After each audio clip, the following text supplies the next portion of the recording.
Quand on peint d'une manière traditionnelle, avec le support, on recouvre le support, on lui impose une image, il disparaît, si on peut dire, et alors que là, il intervient. C'est lui justement qui produit les effets différents avec lesquels je peux jouer, et donc les résultats différents.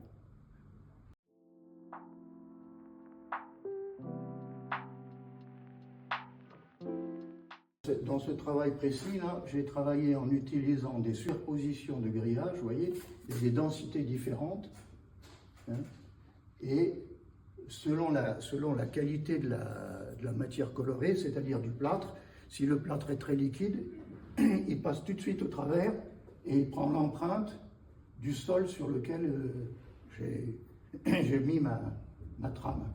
Et il y a les traces de mon carrelage. Celle-ci, elle a une particularité par rapport aux autres en grillage, c'est que j'ai pris à un moment donné, je l'ai laissé tomber comme ça, et elle est disloquée, ce qui fait que, avec la souplesse du support, et le fait qu'elle soit disloquée, je peux l'accrocher de manière différente, et j'obtiens à chaque fois un travail totalement différent, un résultat totalement différent. Si je l'avais accroché par là, ça tomberait différemment à cause de la souplesse, du fait que ce n'est pas une matrice qui est rigide comme l'était le bois.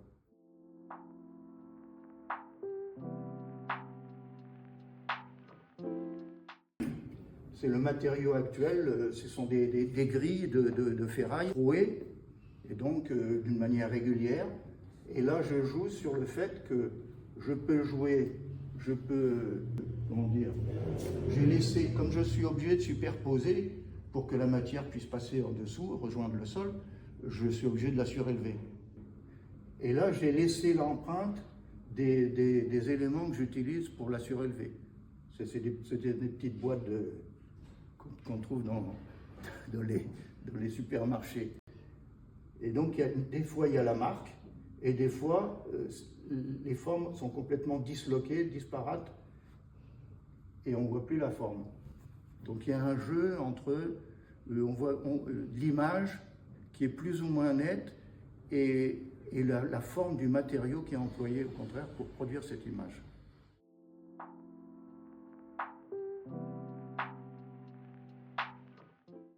Parce que j'utilise du plâtre, qui est toujours forcément blanc au départ, et je peux, en mettant des colorants qu'on utilise dans le bâtiment en général, ce sont des petits pots, et selon que je mélange, plus ou moins, selon que je touille de manière différente, je peux obtenir des effets différents. Si je mélange complètement, j'obtiens un ton uni, qui peut être recherché, par exemple. Et si je ne mélange pas, j'obtiens des effets de marbrure ou des effets différents. Comme celle-là. Donc là aussi, il y a le hasard qui entre en jeu, aussi bien le hasard qui tient du fait que je travaille en aveugle, mais il y a aussi le même problème avec la couleur. Je dirais que je ne sais pas exactement ce que ça va donner comme effet, mais ça donne toujours des effets intéressants.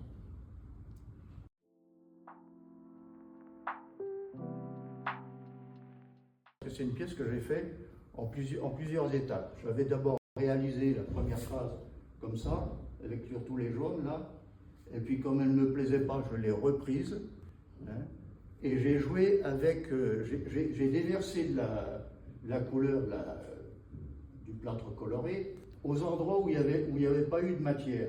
Et donc là où il y avait des trous, si vous voulez, moi je voyais des trous, c'est tout. J'ai déversé au hasard des couleurs comme ça. Et ça donne ce résultat. Ça se modifie avec le temps.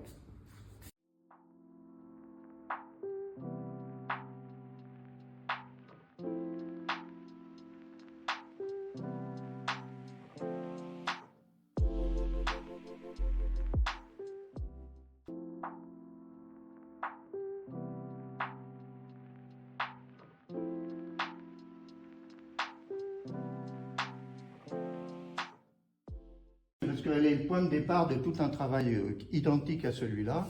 C'est-à-dire qu'à un moment donné, j'ai utilisé la technique qu'on emploie dans le bâtiment pour faire les anciens plafonds. J'habite dans une vieille maison et les plafonds avant étaient faits avec des lattes et le plâtrier poussait son plâtre Voilà. Et le plâtre tenait comme ça parce qu'il passait au travers et de l'autre côté il faisait des bourrelets. Moi évidemment c'est les bourrelets, toutes ces sortes de vagues de matière, de surproduction de vagues qui m'ont intéressé. J'ai utilisé cette technique, c'est-à-dire que je fais moi-même une matrice, ce que j'appelle une matrice, avec des lattes mises les unes à côté des autres, avec un espacement entre chaque latte, de façon à ce que la matière colorée que je vais ensuite déposer dessus passe au travers. Hein, c'est-à-dire je réagis contre le côté uniforme du support traditionnel. En général, il est uniforme. Et là, au contraire, ce qui m'intéresse, c'est qu'il va se passer de l'autre côté. Alors, je peux jouer soit en mettant les plaques, ma forme matrice contre le sol, et à ce moment-là, j'obtiens ça. Soit superposé, il y a beaucoup plus de matière qui passe au travers, et ça commence à devenir comme des amas un peu anarchiques de matière, et ça donne ça. Alors ça, ou dans cette position, comme ça. Différentes variétés de disposition dans l'espace. Voilà. Et donc ça donne ce résultat.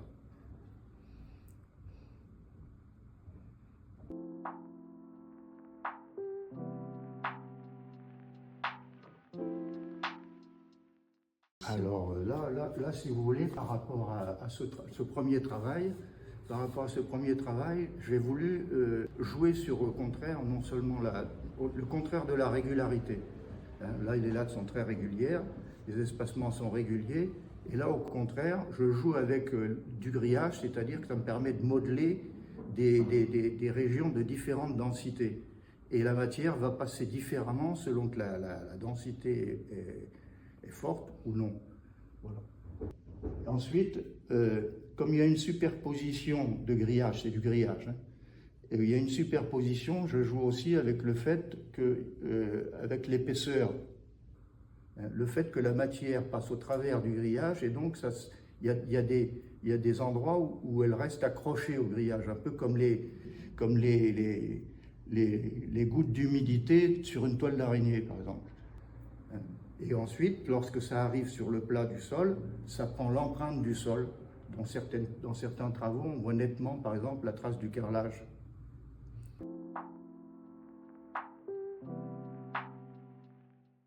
Le fait, la différence qui existe entre la surface et qui imprime, qui produit, par le principe de l'impression, c'est un moulage, qui produit donc une image, éventuellement, là c'est le sol. Il y a des périodes où je mettais sur le sol de la toile du plastique, des toiles de plastique, et donc j'ai joué avec les plissures, hein, pour faire comme des... Donc je vais accentuer le côté surface avec le côté épaisseur, parce que le côté épaisseur permet de comprendre que c'est fait par étapes, comme dans une strate un peu, il y a quelque chose d'un peu archéologique, où à chaque fois se dépose de la matière colorée, et je peux jouer donc avec les différences de couleurs, etc. Donc l'opposition entre surface et stratification, concrétion de matière, qui me donne du volume.